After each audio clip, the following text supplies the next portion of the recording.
বলে যে টাকা দিলে যত দেওয়া হবে তার চাহিদা কখনো মিটবে না। আপনি কাউকে ধন দেবেন, দেখবেন যে 5 লক্ষ 5 কোটি টাকা দেবেন, তার আরো 1 কোটি টাকা নেওয়ার ইচ্ছে থেকে যাবে। আপনি বস্ত্র দেবেন, এ দেবেন, সে দেবেন, থেকে যাবে, আরো ইচ্ছা থেকে যাবে। কিন্তু আপনি কাউকে সেবা করাবেন, অন্ন সেবা করাবেন, তার যখন পেট ভরে যাবে, আপনি যখন রাজভোগ এনে দেবেন, সে আর সেবা করতে পারবে না। এই হচ্ছে জড়জাগতিক সেবার বস্তু, যা অল্পতেই পেট ভরে যায়। কিন্তু ভগবানের নাম সেবা, এই অমৃত সেবনের আপনি যত নেবেন তত আরো ইচ্ছা আপনার বেড়ে যাবে। এর খিদে কখনো ভক্তের মিটবে না, কখনো ভক্তের মিটবে না। হরে কৃষ্ণ, হরিবল হরিবল। তাহলে আমরা যদি একটু বেশি সময় পাই তাহলে একটু উপখ্যান বলি। কি বলবো? আচ্ছা, বলি। আর এইটা অনেক শিক্ষারও আছে এবং ভালোও লাগবে। বলি, শুনুন। কি আমরা এতক্ষণ ভগবানের কথা বলছিলাম যে তিনিও গুরু গ্রহণ করেন, এরকম করেন, সেরকম করেন। এই গুরু প্রসঙ্গ নিয়ে একটা কথা বলবো। কি কথা বলবো? আপনারা মন দিয়ে শুনবেন, কেউ মিস করবেন না যেন। যেহেতু খুব সংক্ষেপে সংক্ষেপে বলে যাওয়া হবে, তাহলে ধরবেন আর মনে রাখবেন। কি, এক গ্রামে এক জমিদার, তিনি গুরু করেছেন। মানে জমিদার সবাই লোকজন আছে, তার যদি গুরু না থাকে হয়, তিনি গুরু করেছেন। এখন ওই জমিদারের বাড়ি এক চাকর থাকে।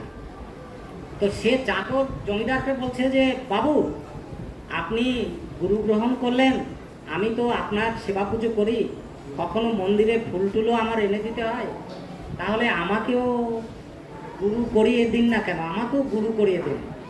বলছে, তাই? তুই গুরু করবি? তুই গুরুর সেবাটা বুঝবি তো ঠিক মতো? বলছে, হ্যাঁ, কেন বুঝবো না, তুমি যেরকম যেরকম করো দেখে থেকে আমি ঠিক শিখে ফেলবো। বলছে, ঠিক আছে, তাহলে তুইও নাম ধাম নে। তাহলে দুজনে নাম নিয়েছে, মানে জমিদারও নিয়েছে, আর জমিদারের যে দাস, কাজের মানুষ, সেও নাম নিয়েছে। এখন জমিদারের কাজের মানুষ, ও তো আর লেখাপড়া জানে না, অল্প বুদ্ধি মানুষ, কিন্তু সরল মানুষ। তো ও সবসময় ভাবে যে দেখি গুরুদেব কখন জমিদার বাড়িতে আসে আর কিভাবে গুরুর সেবা হয়, আমি একটু সেই রকম গুরুর সেবা করি। তা হুট করে একদিন গুরুদেব চলে এসছেন। তো এইরকম বৈশাখ মাসের ঘোর রৌদ্র, অনেক পথ পাড়ি দিয়ে রোদের মধ্যে দিয়ে সন্ধ্যাবেলায় গুরুদেব এসে উপস্থিত হয়েছেন। হরিবল হরিবল। আর আপনারা কিছু মনে করবেন না, আরেকটা কথা বলি, যে এই যে বাবারা মায়েরা অনেক সময় এইরকম বসা হয় না, এরকম এই যে হাঁটু মুড়ে হাত রেখে যে বসা হয়, এই বসাটাকে ভাগবতে বলেছে শাস্ত্রে পর্যাঙ্ক বন্ধন। এই বসার নামটা হচ্ছে পর্যাঙ্ক বন্ধন। এই পর্যাঙ্ক বন্ধন উপবেশন হরিবাসরে করা হলে হরি ভক্তি বিনষ্ট হয়। হরিবল। মানে আমি বলতে চাইনি, কদিন ধরে দেখছি, ভাবছি যে কারো প্রাণে আঘাত লাগবে, তা যদিও একটু মনে মনে এরকম হয় যে না, প্রভু কি বলে ফেললেন। না, প্রভু এটা বলেননি, এটা ভগবান বলেছেন। আমরা ভগবানের কথাই বলছি। সেই জন্য উনি ভক্তদের বলছেন যে তোমরা যখন আমার সামনে বসবে, কিরকম বসবে সব কিন্তু বলা আছে। হরিবল। আপনারা একটু কষ্ট করে বসবেন, দেখবেন বসতে বসতে অভ্যাস হয়ে যাবে। আর যদি কারো শারীরিক সমস্যা থাকে, সে একটু উঁচু জায়গায় বসে নেবেন। তো যাই হোক, আমরা গুরু ভক্তির কথা বলছি। দেখুন গুরু ভক্তি কীরকম হয়। এখন একদম বৈশাখ মাসের দিন, এরকম দিন গুরুদেব চলে এসছে সন্ধ্যাবেলায়। জমিদার বলছেন তার স্ত্রীকে যে, হ্যাঁ গো, গুরুদেব চলে এসছেন, তুমি বড় গামলাটায় নিয়ে আসো, বড় গামলাটা নিয়ে আসো, আর ঠান্ডা সুশীতল যে জল, সেই জলের কলসিটা নিয়ে আসো। গুরুদেবকে জমিদারের সিংহাসনে বসিয়ে হাঁটু পর্যন্ত সেই গামলার মধ্যে ডুবিয়ে দিয়ে জল ঢেলে ঢেলে চরণ ধৌত করা হচ্ছে গুরুদেবের। আর ওই যে যে চাকর তার নাম হচ্ছে ভোগিয়া। তা ও দেখতেছে যে গুরুদেবের এরকম সেবা হয়, দূরে দাঁড়িয়ে দেখছেন। তো এই যে চরণ ধোয়া হলো, চরণ ধোয়ার পরে সেই জল জমিদার এবং জমিদার পত্নী দুজনে এরকম অঞ্জলি পুরে সেবা করে নিলেন। চাকরটা দেখলো, আর কি দেখলো, যে এইভাবে চরণ ধোয়াবার পর গুরুদেবকে গায়ে যে উত্তরীয় ছিল সেই উত্তরীটা খুলে নেওয়া হলো, একদম উদম গা করে, খোলা গা করে বসিয়ে দেওয়া হলো। তারপর আরও কয়েকজন দাসীরা মিলে প্রভুর গায়ে সুগন্ধি গোলাপ জলের ফোয়ারা, মানে পিচকিরির মতো এরকম আছে, সেটা ভিঙ্গার থেকে দেওয়া হয়, এরকম আস্তে করে কুয়াশার মতো করে গুরুদেবের গায়ে এই ঠান্ডা গোলাপ জলের সুগন্ধি জলের ফোয়ারা দেওয়া হলো। তারপর আবার শীতল বস্ত্র দিয়ে মুছে নেওয়া হলো এবং বড় বড় তালের পাখা, তখন তো কারেন্ট ছিল না, ইয়া বড় তালের পাখা, এই দুজন দুদিকে দাঁড়িয়ে সেই তালের পাখা দিয়ে গুরুদেবকে হাওয়া দেওয়া হচ্ছে, হাওয়া দিচ্ছে। আর গুরুদেব অত কষ্ট শান্তিতে চোখ বুঝে আসছে, খুব শান্তি। এইবার গুরুদেবকে ঠান্ডা শরবত, বরফ দেওয়া শরবত, লেবু দিয়ে চিনি দিয়ে, তারপরে ওই যে রঙিন জল দিয়ে শরবত করে দেওয়া হচ্ছে, ঠান্ডা পানীয় এরকম দেওয়া হলো। ভোগে দেখলো আর মনে মনে ভাবলো যে আহারে, এই না হলে গুরু সেবা, আমার বাড়ি যদি কোনোদিন গুরুদেব যায়, আমিও সাধ্যমতো এরকমই গুরু সেবা করব। তো বছরান্তে গুরুদেব ফিরে ফিরে মাঘ মাসের শীতের দিনে ওই ভোগের বাড়িতে এসে গুরুদেব উপস্থিত হয়েছে। ভাবছে যে ওটাও তো একটা শিষ্য ভক্ত, ভোগ দরিদ্র, তাহলে ওর বাড়িতেও একটু যাওয়া দরকার। কিন্তু আস্তে আস্তে মাঘ মাসের কড়া শীতের সময় এসে উপস্থিত হয়েছে। যেই না উপস্থিত হওয়া অমনি ভোগে বলছে যে বহু ভাগ্যের ফলে গুরুদেবের চরণ ঘরে পড়ে, এই এগো ছেলের মা কোথায়, বড় গামলাটা নিয়ে আসো। এখন বড় গামলাটা নিয়ে এসছে, আর ওই ঠান্ডা জল ওর মধ্যে দিয়ে গুরুদেবকে বলছে, বাবা, গুরুদেবের পায়ে শু পরা, মোজা পরা, বলছে বাবা জুতোটা খুলি, বলছে খোল, তা খুলবি, বলছে তাহলে মোজাটা খুলি, বল কেন এই শীতের সময় মোজাটা খুলবি, আমি বুড়ো মানুষ, না বাবা একটু গুরু সেবা করতে হবে, তুমি না করো না। মোজাটা খুলে নিয়েছে, এইবার পা দুটো তুলে ওই গামলার মধ্যে ডুবিয়ে দিয়েছে।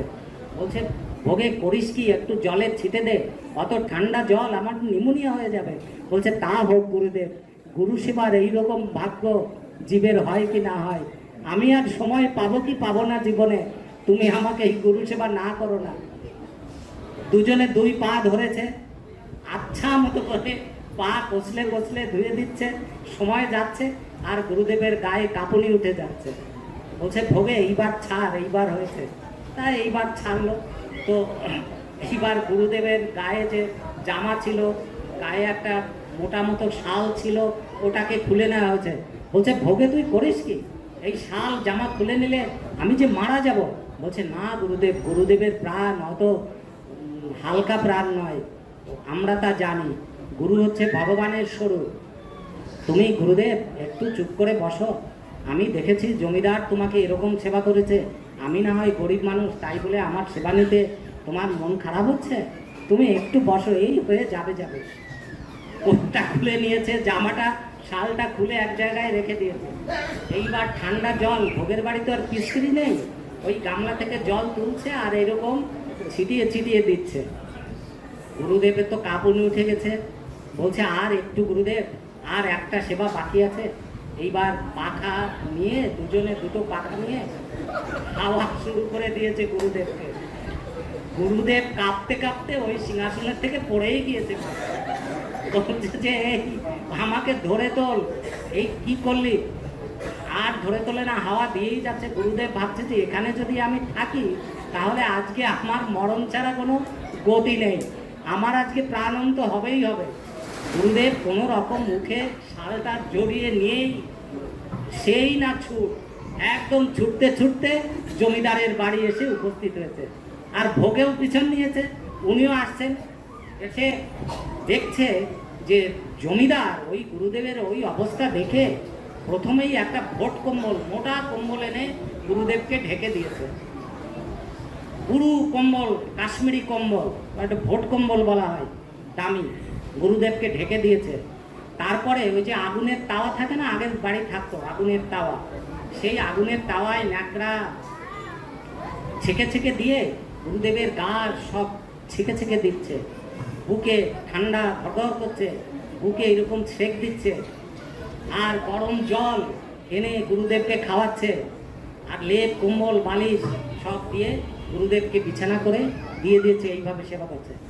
এখন ভোগে ভাবছে, দূর ছাতা, এত কষ্ট করে একটা গুরু সেবা করলাম, তা আমার বিফল হয়ে যাবে, গুরু সেবা এইরকমই হয়, তা যাক গুরুদেব যদি আবার কোনোদিন আসে তা সেদিন আমি গুরু সেবা করব। এখন বছর 5-6 চলে গিয়েছে। গুরু কিরকম দয়ালু হয় দেখুন, গুরুদেব ভাবছে যে ও তো আমার কাছ থেকেই ভগবানের নাম পেয়েছে, ওটা না হয় বোকাশোকা, তবু সরল তো, যাই দেখি কেমন আছে, একটু দেখে আসি। এইবার আস্তে আস্তে তো ওই গরমের দিন এসে উপস্থিত হয়েছে, বৈশাখ মাসে এরকম দিন, গুরুদেবের প্রোগ্রাম রয়েছে, এসে গিয়েছে। গুরুদেব এইবার ভোট কম্বল কোথায় পাবে, সব থেকে মোটা লেপটা দিয়ে গুরুদেবকে ডেকেছে। বলছে, ভোগে তুই এ করিস কি, তুই এইসব করিস নে। বলছে, না না, এখন ওই শুধু আগুনের ছেকটা দেব, তারপর ছেড়ে দেব, আর কোনো সমস্যা নেই। বলছে, তাই? তাহলে তো আমার আর উপায় নেই, আমার আজকে মরণ। ভোগে আগুনের ছেক দিয়েছে। এইবার গুরুদেব ভগবানকে বলছেন, গুরুদেব ভোগেকে বলছেন যে, ভোগে তুই আগুনের ছেক তুই আজকে যত পারিস আমাকে দিয়ে যা। কেন জানিস, আমি তো তোকে শিষ্য করেছি, তা তুই আর আমি আলাদা নই, আর আমি আজকে তোর সব তাপ সহ্য করতে পারবো। কেন পারবো জানিস, আমি পথে আসতে আসতে আমার গুরুদেবকে বলে এসেছিলাম যে, হে প্রভু, হে গুরুদেব, আমি তো আমার সেই পাগলা ছেলের বাড়ি আজকে যাব, তা আজকে না জানি সে কোন কীর্তি আবার করবে, তা সে যাই করুক আমি যেন সেটা সইতে পারি, আর ওই সেবা, সে যেই সেবা করুক তার সেবার জন্যেই তার যেন গুরু কৃপা লাভ হয়, আমি সেইটা বলে এসেছি। তা তুই কর তো দেখি, আমার শরীর সয় কি না সয়। যদি আমার ডাক আমার গুরুদেব শোনে, তাহলে তোর এই উত্তাপ আমার শরীরে আজ আর লাগবে না রে।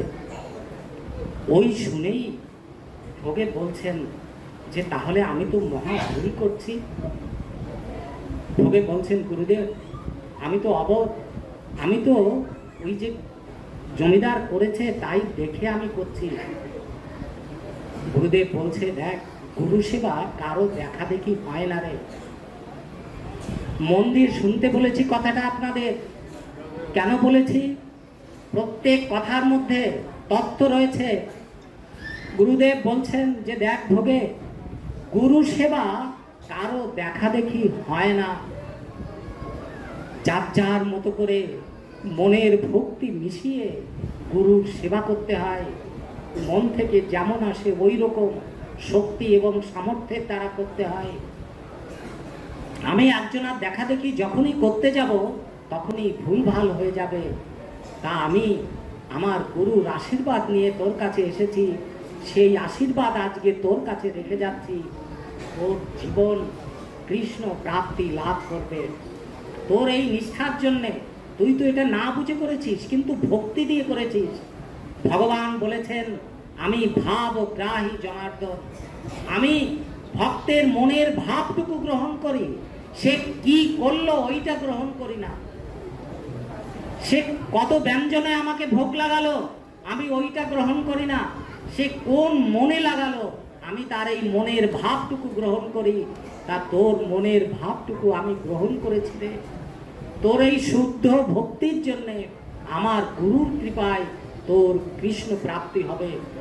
সত্যি আমি কৃষ্ণের দর্শন পাবো গুরুদেব, আমি কৃষ্ণের দর্শন পাবো। হ্যাঁ তুই পাবি, নিশ্চয়ই কৃষ্ণের দর্শন পাবি। তাহলে যদি আমি কৃষ্ণের দর্শন পাই, তাহলে আর দেরি কেন ঠাকুর, দেরি কেন গুরুদেব? তুমি আমাকে এখনই কৃষ্ণকে দেখাও, না হলে কবে তুমি কৃষ্ণকে দেখাবে? সেদিন হয়তো তুমি থাকবে না, আমি কোথায় থাকবো? আর আমি একা একা কৃষ্ণের দর্শন করে মনে শান্তিও পাবো না। যদি কৃষ্ণকে তোমার সেবা করে কৃষ্ণ লাভ হয়, কৃষ্ণের দর্শন পাওয়া যায়, তাহলে তুমি আজকেই এখনই আমাকে কৃষ্ণের দর্শন করিয়ে দাও ঠাকুর। আমি অনাদির আদি গোবিন্দ কৃষ্ণকে দেখতে চাই। শুধু মানুষের মুখে মুখে শুনেছি যে সে অনাদির আদি গোবিন্দ এত এত সুন্দর, আমি তাকে একটু দেখতে চাই ঠাকুর। দেখুন গুরুর দায় কত, গুরু ভক্ত করলে সে কত দায়বদ্ধ হয়। এইবার গুরুদেব তার গুরুদেবকে বলছেন যে হে গুরুদেব, আমি তো কথার কথা বলে ফেলেছি যে তোর এই ভক্তি বিনষ্ট হবে না, তুই কৃষ্ণ দর্শন করতে পারবি। তাহলে এই বাক্যটা তোমার ভক্ত বিশ্বাস করে নিয়েছে, আর এই বাক্যটা যদি সত্যি না হয়, তাহলে পৃথিবীতে আর কেউ গুরু গ্রহণ করবে না। হে গুরুদেব, আমার জীবনে যদি কোনো পুণ্য থাকে, আমার জীবনে যদি কোনো ভালো কোনো ফল ফলে থাকে, সেই ফলের জন্যে এবং আমি যদি মনে প্রাণে তোমাকে গুরু হিসেবে মান্য করি, প্রতিনিয়ত গুরু অর্ঘ্য দান করে থাকি, তাহলে গুরুর মান রক্ষা করার জন্যে তুমি কৃষ্ণকে, এই ভক্তকে দর্শন করাও ঠাকুর। এইবার তার গুরুদেবের কাছে এই খবর পৌঁছে গিয়েছে। তার গুরুদেব কি করছে? ভোগের গুরুদেব এবার কি করছে? তার গুরুদেবকে বলছেন যে ঠাকুর, হে গুরুদেব, আমি তো খুব বিপদে পড়েছি, সেই ভক্ত কৃষ্ণের দর্শন করতে চায়, তা তুমি তো আমার গুরুদেব, যাতে কৃষ্ণের দর্শন হয় তুমি তাই করে দিও।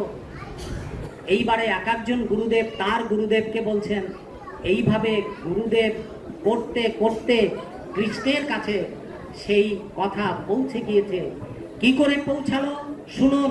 আপনারা যারা নাম নাম নিয়েছেন, দীক্ষা শিক্ষা নিয়েছেন, তাদের নিশ্চয়ই গুরু প্রণালী আছে, আছে তো? গুরু প্রণালী আছে তো?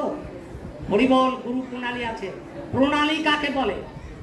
আপনারা ভূগোলে পড়েছেন প্রণালী। প্রণালী হচ্ছে দুই বিশাল সমুদ্রের জলরাশি যে ক্যানাল দিয়ে, খালের মতো সমুদ্র দিয়ে যাওয়া আসা করে, এক সমুদ্রের জল আরেক সমুদ্রে গিয়ে পড়ে, সেই নদীকে বলা হয় প্রণালী। আর গুরু প্রণালী কাকে বলে?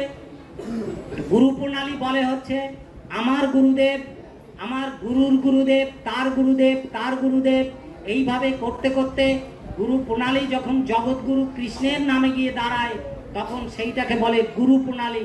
তাহলে দেখুন, আমি যদি আমার গুরুকে ভক্তি করি, তার কাছে কিছু চাই, তাহলে আমার গুরুদেব তার গুরুদেবের কাছে সেই বাক্য পৌঁছে দেবে, আর আমার গুরুদেবের গুরুদেব তার গুরুদেবের কাছে পৌঁছে দেবে। এইভাবে গুরু পরম্পরা পৌঁছাতে পৌঁছাতে সেই ডাক কৃষ্ণের কাছে পৌঁছে যাবে। আর কৃষ্ণের কাছে যখন পৌঁছে যাবে, তখন সে আর কি না এসে থাকতে পারবে, তখন ওই গুরু প্রণালী হারাবে, সেই মর্তের মাটিতে অবতীর্ণ হবে। আজ ভোগের ঘরে তাই হয়েছেন। অনিন্দ সুন্দর কান্তি দ্বিভুজ মুরলীধারী নল কিশোর কৃষ্ণ, শিখি পাখা, গলে বনমালা, পায়ে নুপুর, মুখে হাসি, দাঁড়িয়ে গিয়েছেন, সামনে এসে দাঁড়িয়ে গিয়েছেন। হরিবল, হরিবল।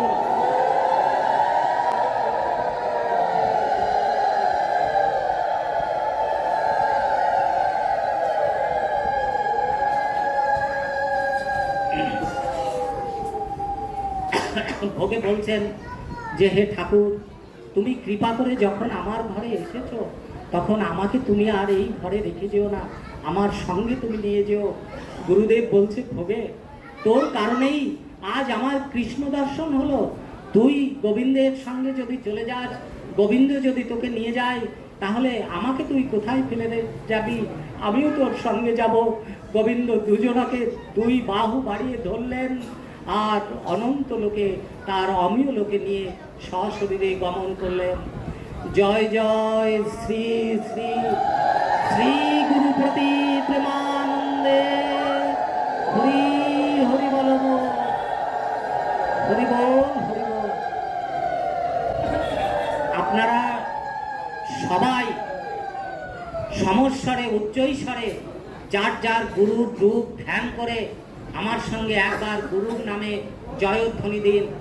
জয় জয় শ্রী গুরুদেব কি, জয় জয় শ্রী গুরুদেব কি, জয় জয় শ্রী গুরুদেব কি, জয় জয় শ্রী গুরু প্রতি প্রেমানন্দে। রাধে রাধে বলো।